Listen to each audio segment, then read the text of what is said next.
आज ये जो कार्यक्रम था ये एक बहुत अच्छा अवसर था बाबा साहब को याद करने का और उनके बताए जो सिद्धांत थे उन पर एक बार चर्चा करने का।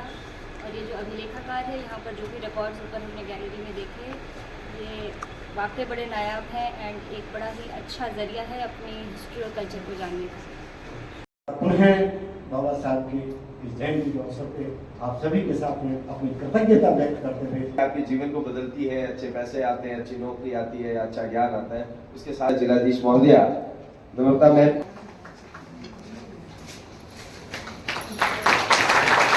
सर थोड़ा सामने है कि इस मोमेंटो को हमेशा हम सीट्स देते हैं, लेकिन इसमें जो स्क्रिप्ट डेवलपमेंट सोच के साथ इसका डिजाइन तैयार किया गया है, इसके लिए भी जोरदार एक बार तालियां अभी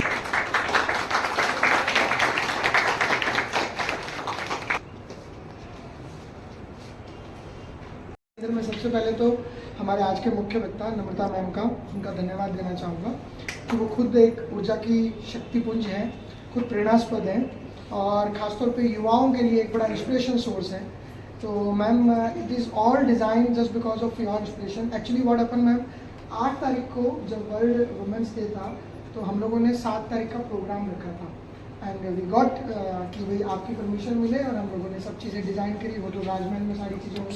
but on the very day आपने गेस किया कि हम आऊँगी मैं, but on the very day आ गए हमारे जो मुख्यमंत्री जी थे और आप आ नहीं पा रहे थे। सो मैं इस बात के लिए थैंकफुल हूँ कि उस दिन की जो कमी पूर्ति थी आज आपने भरपाई कर दी है। मैं उसका धन्यवाद किया।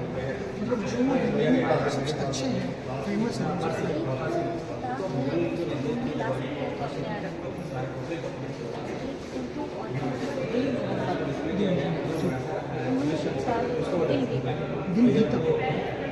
छंद शेरों और छंदों को ट्रांसलेट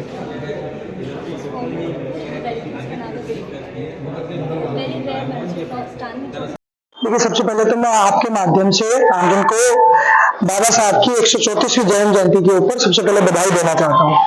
वो व्यक्ति अपने आप के अंदर अपने जीवन के द्वारा ही एक मैसेज देने में कामयाब रहे हैं।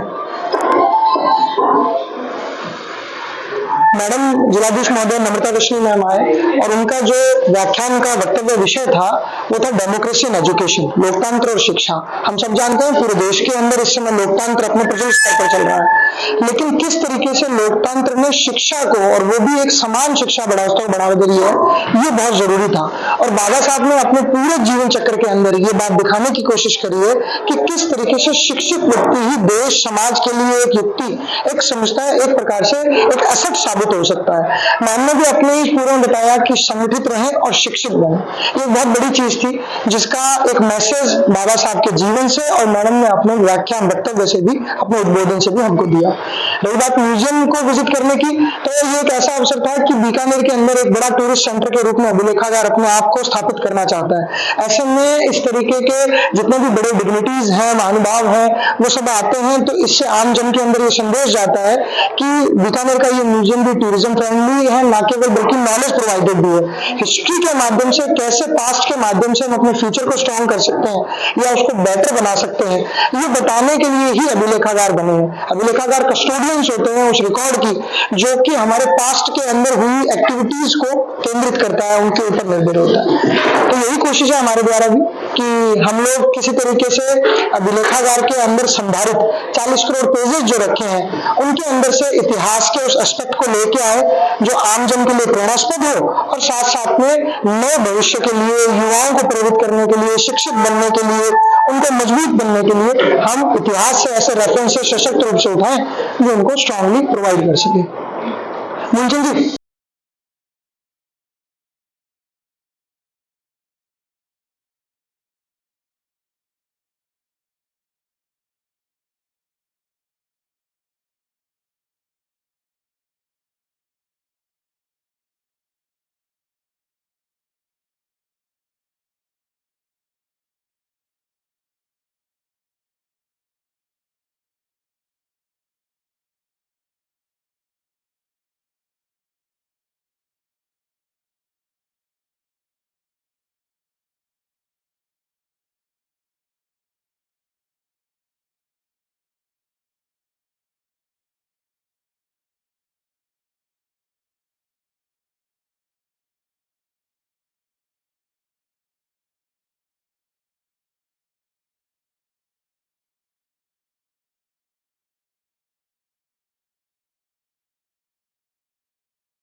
थोड़ी